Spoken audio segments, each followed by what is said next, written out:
Have a blessed day, children of God. Nindot kayo, children of God. Oh, ang langit. Sorry sa background ako ha, kay mga lilabahan, mga lilabahan. Ay, children of God, kagwapo sa creation ni God. Oh, taon. Grabe ka nindot ang langit. Thank you, Jesus. So, in heaven, masyada pa ana, guys. Children of God, masyada pa ana ang sa langit. So, I hope you are blessed today. Today is Friday. Friday karon. Kuan siya kanang All Saints Day Eve. Ay All Saints Day na dispiras bali sa All Saints Day no.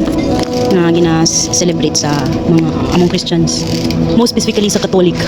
So, let's see Jesus for today. Na late ko o Bible verse kay nag-duty ko man ko bago-bago lang ni out. But we will not forget to receive Jesus every day of our lives, no? You can repeat after me. So Kristo, pasayloa kami sa tanan namong mga sala. Kami nakasala, pinaagi sa pulong, sa una-una o sa buhat. Gidawat ka namo Jesus, nga among Ginoo o personal nga manluluwas. Thank you Jesus and I love you. Atong i-background ang sky because so awesome, so relaxing, so beautiful dito ang sky ni God. Thank you Jesus. And we will not forget to have our Bible verse today. I'm so excited. Unsa na sad ang message sa Ginoo sa tuwa. And then ako lang ning gi pasagdan ng akong Holy Spirit na unsay iyahang out sa akong mouth pinaagi sa mga na-open na to nga Bible verse. Okay, ikaw na pala Holy Spirit, dearest Holy Spirit. And our Bible verse for today, di na pala ang Bible verse for today is coming from the book of Psalms again. Oh, Psalms. Ganun, topic of Psalms. Okay, pinaagi ta sa Psalms, children of God, kay maka-praise ka sa Ginoo. So, kani Psalms chapter 9 verse 1 and 2 na lang. Sige, 1 and 2. It says here, chapter 9 verse 1 and 2, thanksgiving to God for His justice. I will praise you, Lord, with all my heart. I will tell of all the wonderful things you have done. I will sing with joy because of you. I will sing praise to you, Almighty God. Hallelujah. So again, what I told you ever since, children of God, if naata sa taliwala sa problema, if naata sa sitwasyon nga wa nata kasabot unsay buhaton nato tungod sa mga problema, kami nga mga gibati, depressed kanang mga gianta og marong emotions pa, unsa ra datong dapat buhaton is to praise God, to glorify God, sing praises to God. Gisulat diri, I will praise you, Lord, with all my heart. I will tell of all the wonderful things you have done.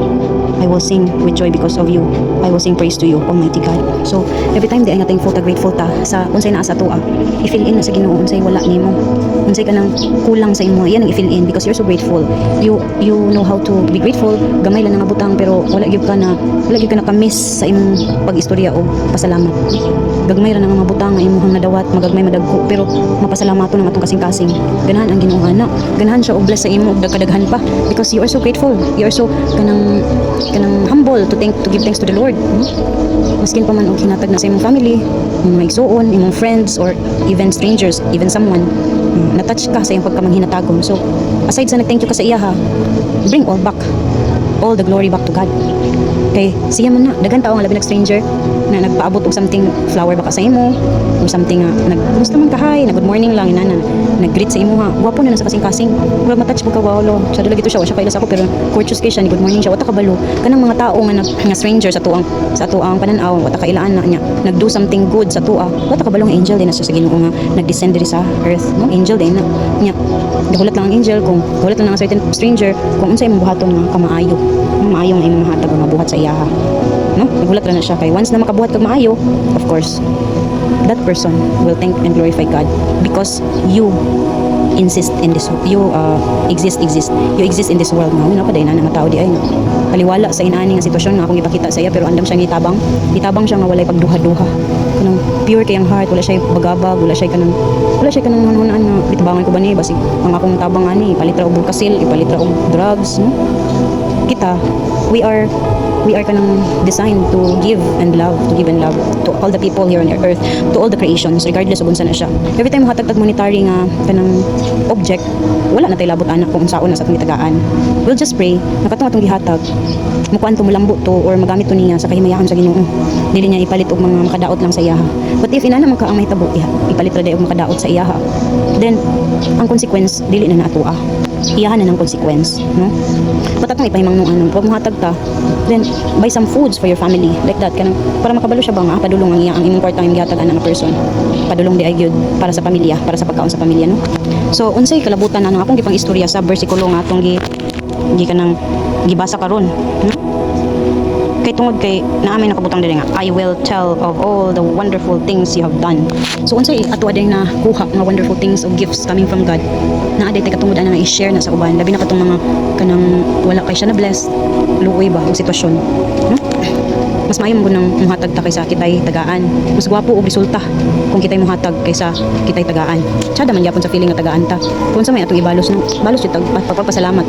Pagpasalamat sa taong naghatag og prayers pod nga daghan pag blessings nga moabot sa iya, no? Kay sila man ang naay ka ng potential pa karon na apay higayon nga maka-share sa ilang blessings, moabot ra ang time nga makapamawi ra ta, makabalos ra ta sa ilang kamayo nato. As long as we will not forget to thank God always, to praise God, to glorify His name, no? Again, when you talk about God, you're also talking about Jesus Christ and the Holy Spirit. They are one God forever and ever. So dili ta mamili nga si Jesus ra ato ang istoryahon o pasalamatan. Dili ta mamili nga si God the Father ang atong pasalamatan, atong istoryahon, no? Atong pangipasaylo.